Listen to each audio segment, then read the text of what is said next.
नमस्कार विद्यार्थी मित्रांनो, स्वागत आहे आपलं। आज आपण झाडांच्या मनात जाऊ नलेश पाटील यांच्या या कवितेचं रसग्रहण करणार आहोत। आता रसग्रहण हा प्रश्न पहिल्यांदाच आपण या 11वीच्या इयत्तेमध्ये हाताळीत आहोत आणि म्हणून रसग्रहण म्हणजे नेमकं काय हे समजणं आवश्यक आहे। आता रसग्रहण असं जेव्हा आपण म्हणतो तेव्हा कवितेचे रसग्रहण म्हणजे चिकित्सकपणे, चोखंदळपणे, सौंदर्यपूर्ण दृष्टीने कवितेचा घेतलेला आस्वाद। व्याख्या समजून घ्या। चिकित्सकपणे, चोखंदळपणे, सौंदर्यपूर्ण दृष्टीने कवितेचा घेतलेला आस्वाद म्हणजे रसग्रहण। आता कवितेचा रसग्रहण जेव्हा आपण करीत असतो तेव्हा त्यामध्ये रसग्रहणाचे काही मुद्दे असतात। रसग्रहण करीत असताना त्या रसग्रहणाचे काही मुद्दे असतात। ते मुद्दे म्हणजे की त्या ठिकाणी सुरुवातीला कविता, कवी आणि सोबतच कवितेचे शीर्षक याविषयी आपल्याला सांगायचे असते। कविता, कवी आणि कवितेचे शीर्षक याविषयी आपली कल्पना आपल्याला सांगायची असते त्या ठिकाणी। सोबतच या कवितेमध्ये ज्या अर्थाच्या विविध छटा व्यक्त झालेल्या आहेत, जो काही शब्दशक्तीचा वापर या ठिकाणी करण्यात आलेला आहे, त्याचं वर्णन आपल्याला किंवा त्याचा अर्थ जो आहे तो व्यवस्थित उलगडून आपल्याला दाखवायचा असतो। शब्दाच्या विविध अर्थाच्या छटा, अर्थछटा असं आपण म्हणतो त्याला, या अर्थछटा आपल्याला व्यक्त करून सांगायचे असतात। सोबतच कवितेमध्ये असलेलं रचना कौशल्य म्हणजे कवितेची रचना कशा प्रकारे केली आहे, ती गेयतापूर्ण आहे का किंवा मुक्त छंदात्मक ती रचना आहे का, बरं तशी रचना केलेली आहे याचं वर्णन आपल्याला करायचं असते। त्याच्यानंतर मग कवितेमध्ये सौंदर्य निर्मिती करणारी काही शब्द योजना केलेली आहे का, सौंदर्य निर्मिती करणारी शब्द योजना केलेली आहे का याचं वर्णन करायचं असते। सोबतच काही नादयुक्त असे शब्द किंवा गेयतापूर्ण असे शब्द त्या ठिकाणी आलेले आहेत का, त्याचं सुद्धा आपल्याला भान ठेवून त्यांचं वर्णन किंवा त्यांची उदाहरणं जी काही आलेली असतील कवितेमध्ये ती सांगायची असतात।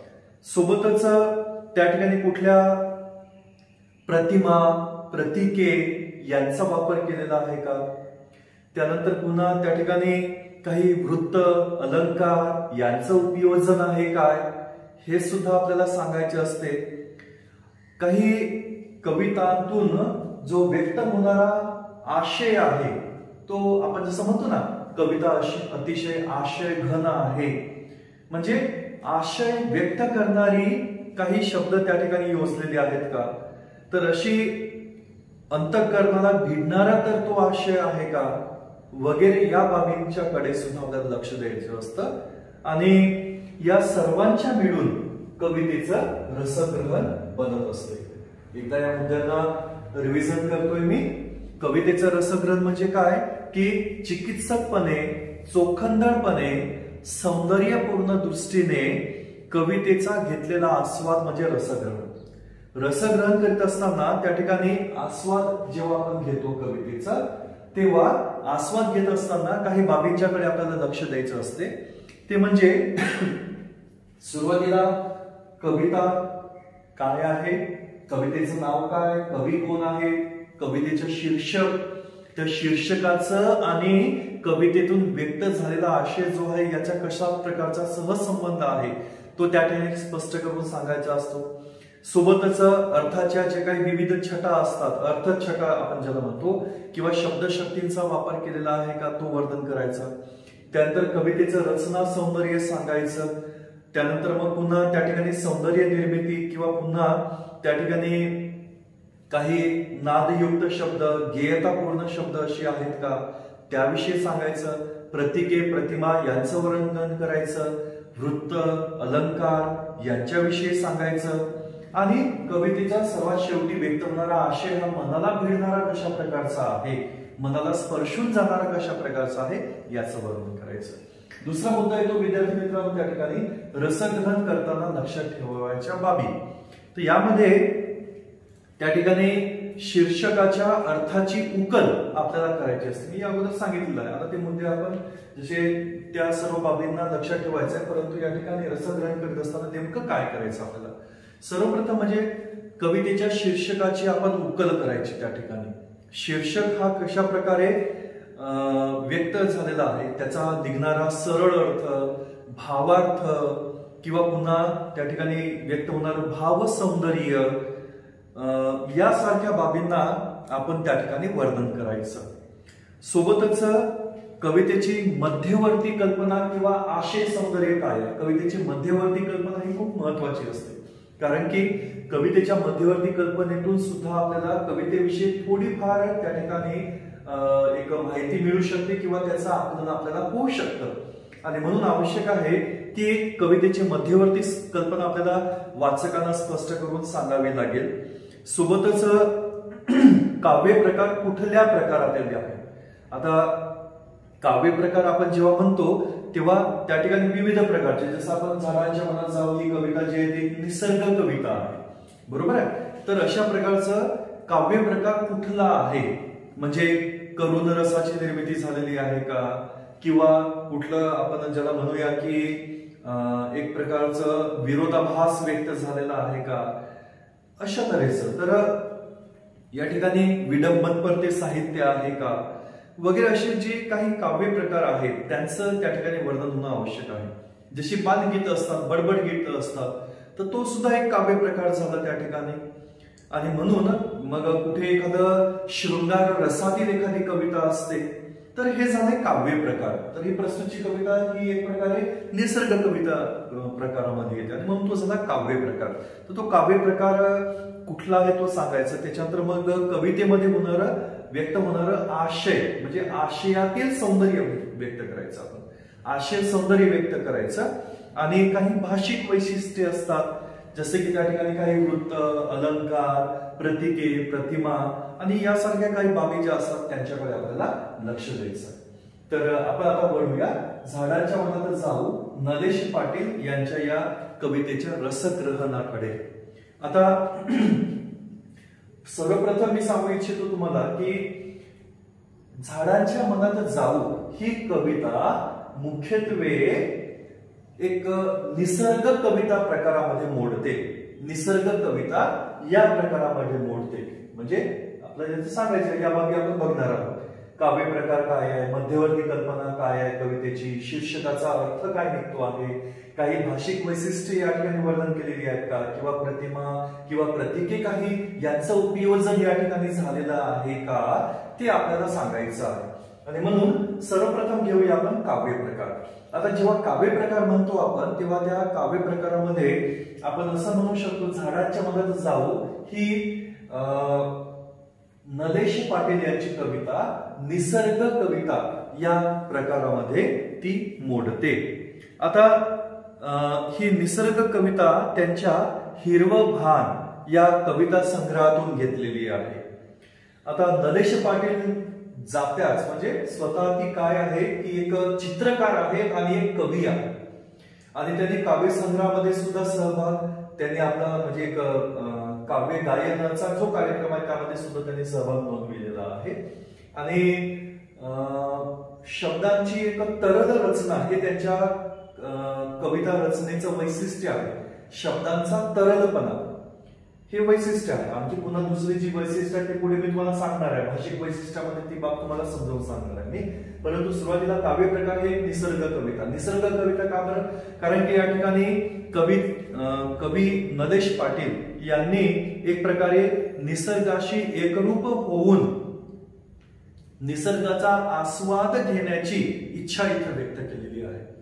कवीनं या ठिकाणी एक प्रकारे अस्पर्शित अशा वनांमध्ये जाऊन, अस्पर्श म्हणजे जिथे मानवाचा स्पर्श झालेला नाहीये अशा वनामध्ये जाऊन स्वतः झाड होऊन जावं आणि एकूणच हा जो महोत्सव आहे म्हणजे जो काही वसंत ऋतूमध्ये आलेला या ठिकाणचा हा जो सगळीकडे दिसणारा अनुभवास येणारा जो वन महोत्सव आहे, त्या महोत्सवाचा आपणही आनंद घ्यावा, आस्वाद घ्यावा अशी त्यांची मनस्वी इच्छा आहे. आणि म्हणून आपण असं म्हणू शकतो की कविता ही एका निसर्ग कविता या प्रकारातील किंवा निसर्ग काव्य या प्रकारातील हे काव्य आपण म्हणू शकतो. आता दुसरा मुद्दा येतो तो म्हणजे कवितेची मध्यवर्ती कल्पना. कवितेची मध्यवर्ती कल्पना काय आहे? कवी नरेश पाटील यांनी आपल्या या झाडांच्या मनात जाऊ या कवितेमध्ये सांगण्याचा प्रयत्न केलेला. निसर्ग घटकातील विविध घटकांचं वर्णन केलेलं आहे. मग त्या ठिकाणी झाडांची पानं आहेत किंवा मग त्या ठिकाणी फुलपाखरे आहेत, पक्षी आहेत, नंतर पुन्हा त्या ठिकाणचा निर्झर आहे, सोबतच निर्झराच्या सोबतच त्या ठिकाणी सूर्य, आकाश या सर्वांचं, त्याच्यानंतर पुन्हा झाडाच्या बुंध्यावरती पडणारी सावली, या सगळ्या घटकांचं वर्णन केलेलं आहे तिथं. आणि या सगळ्यांच्या माध्यमानं त्यांना सांगायचं आहे की एक प्रकारे निसर्ग घटकांशी त्यांना तादात्म्य साधायचं आहे. तादात्म्य म्हणजे काय? एकरूपता. तर निसर्ग घटकाशी त्यांना तादात्म्य साधायचं आहे, एकरूपता त्यांना साधायची आहे. आणि या निसर्गाचा एक भाव होऊन जावं, निसर्गाचा एक भाग होऊन जावं ही त्यांची मनस्वी इच्छा आहे.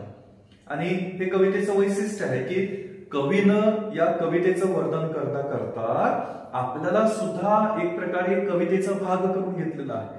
आपण सुद्धा या निसर्गातील विविध घटकांची अनुभूती घ्यायला लागतो आणि त्यामध्ये आनंद आपल्याला प्राप्त होतो. ही आनंदाची अनुभूती जी आपल्याला प्राप्त झाली हे कवितेचं एक यश आहे. कवितेतून व्यक्त होणारा भाव म्हणजे त्यातून निर्माण होणारा रस जो आहे, त्या रस आपल्याला मनाला स्पर्शून गेला पाहिजे.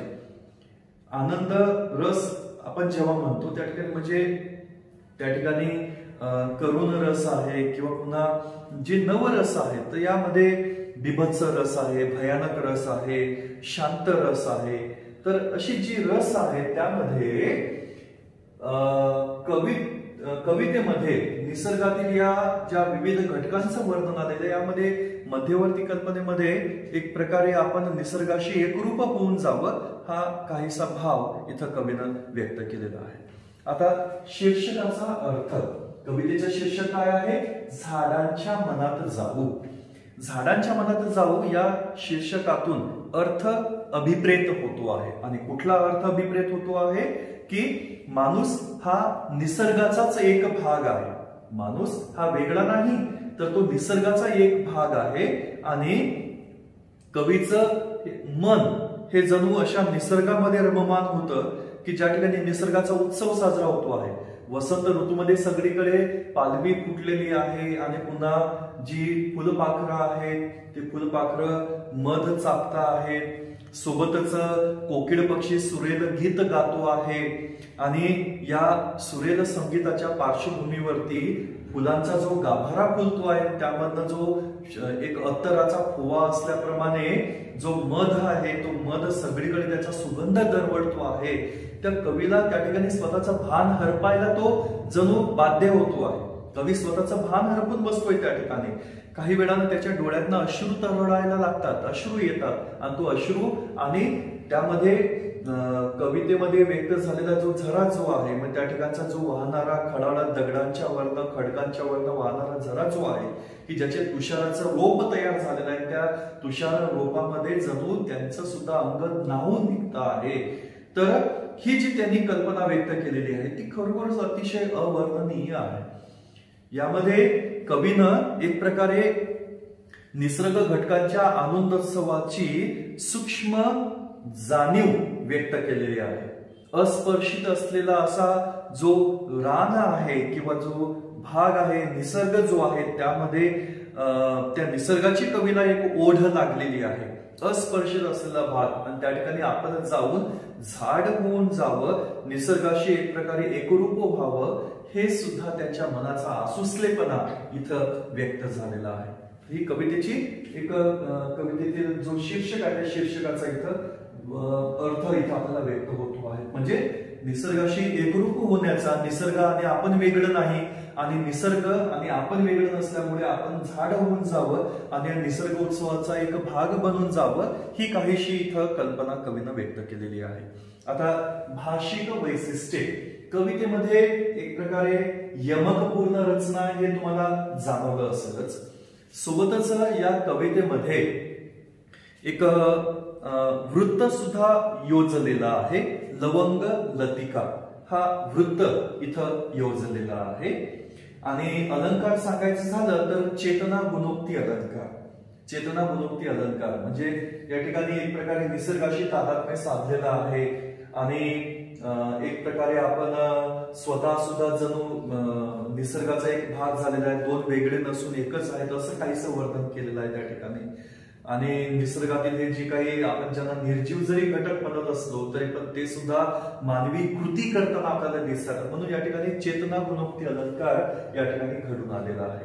सोबतच काही शब्द आहेत प्रकर्षानं, गाऊ, लेऊ, देऊ, त्यानंतर पुन्हा वाहू यासारखे शब्द जी व्यक्त झालेली आहेत यातनं हे इच्छादर्शक शब्द आहेत.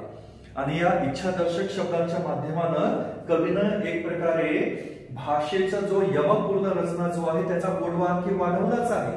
परंतु यासोबतच याद्वारे एक आपल्याला सुद्धा त्याची ओढ लावून दिलेली आहे, मनाला एक ओढ लावलेली आहे. हे आपण भाषिक वैशिष्ट्ये या कवितेची सांगू शकतो. आता शेवटचा भाग म्हणजे प्रतिमा आणि प्रतीके यांचा वापर. यामध्ये काही प्रतिमा वापरलेल्या आहेत जसे की या ठिकाणी पानांची स्पंदनं, त्यानंतर पुन्हा पोपटी स्पंदन असं म्हटलेलं आहे. सावळा सूर म्हटलेला आहे म्हणजे कोकिळ पक्षी जो आहे तो रंगानं काळा आहे आणि तो सावळा सूर त्याच्यातून निघणारा मधुर असा सूर जो आहे त्याला सावळा सूर असं म्हटलेलं आहे. ही एक प्रतिमा या ठिकाणी असलेली आहे. तुषाराचे रोप म्हटलेलं आहे. पोहणारा सूर्य म्हटलेला आहे. ओझरीमध्ये ते पाणी घेताना त्या पाण्यामध्ये एक प्रकारे आकाशाला त्या ठिकाणी त्याला समवितात आणि ते जसं अर्धे अर्पण केल्याप्रमाणे त्या ठिकाणी सूर्याचं तिथं एक प्रकारे जी काही ऊन आहे ती डुचमळते असा शब्दप्रयोग त्या ठिकाणी केलेला आहे. आणि पोहणारा सूर्य ही अशी प्रतिमा या ठिकाणी योजलेली आहे. ती वैशिष्ट्यपूर्ण आहे. अशा या प्रतिमा आणि प्रतीकांच्या साह्यानं निसर्ग प्रतिमा आहेत सर्व ह्या. आणि निसर्ग प्रतिमामुळे एक प्रकारे आनंदाचा उत्सव या ठिकाणी साजरा होताना आपल्याला जाणवत आहे. म्हणजे आनंदाचा एक झरा या ठिकाणी वाहतानाची अनुभूती आपल्याला इथे जाणवते आहे प्रकर्षानं.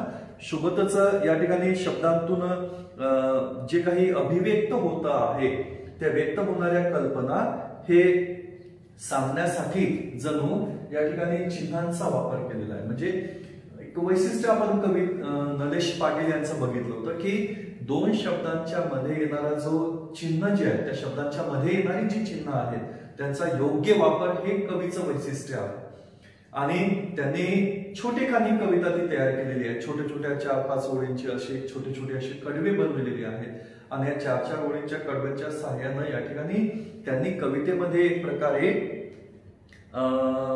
खूप मोठा अर्थ व्यक्त झालेला आहे. म्हणजे चित्रदर्शी दर्शन हे कवितेचं वैशिष्ट्य आहे. प्रतिमा आणि प्रतीके जे आहे तर यांचा जो वापर केलेला आहे प्रतिमा आणि प्रतीके. या ठिकाणी प्रतिमा म्हणजे एक प्रतिमा सृष्टी निर्माण केली जाते. आपल्यापुढे जणू सजीव चित्र उभं केलं जातं आणि ते सजीव चित्र उभं करण्यासाठी काही प्रतीकांचा म्हणजे निसर्गातील प्रतीक वापरलेली आहेत. निसर्गातील प्रतिमा म्हणजे दृश्य आणि ते दृश्य साकारण्यासाठी योजलेली प्रतीके.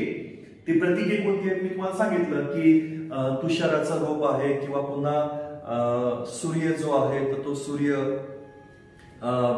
पोहणारा सूर्य असं म्हटलेलं आहे. पोपटी स्पंदने असं म्हटलेलं आहे. ही सगळी प्रतीके आहेत. आणि अशा या प्रतिमा सृष्टी जी आहे ती चित्रदर्शी आहे. म्हणजे चित्रदर्शी प्रतिमांचा वापर हे सुद्धा कवी नलेश पाटील यांचं वैशिष्ट्य आपण सांगू शकतो. आणि म्हणून अशा तऱ्हेनं हे कवितेचं रसग्रहण या ठिकाणी व्यक्त होत आहे. तर या तऱ्हेचं तुम्हाला रसग्रहण करायचं आहे. 4 गुणांच्या साठी अशा तऱ्हेचा रसग्रहणाचा प्रश्न 6 गुणांच्या साठी वगैरे यायचा तो अगोदर. तर हा विचारला जातो. तर तुम्ही एकदा थोडंसं आपलं एक गुण विभागणी जी आहे त्याला तुम्ही रेफर करा आणि त्याला बघा. त्या ठिकाणी तुम्हाला रसग्रहणाचा प्रश्न दिसेल आणि रसग्रहण या कवितेचं करायचं आहे. तर अपेक्षा करतो की तुम्हाला भाग समजलेला आहे. थांबतो या ठिकाणी विद्यार्थी मित्रांनो, रजा घेतो आपली. धन्यवाद.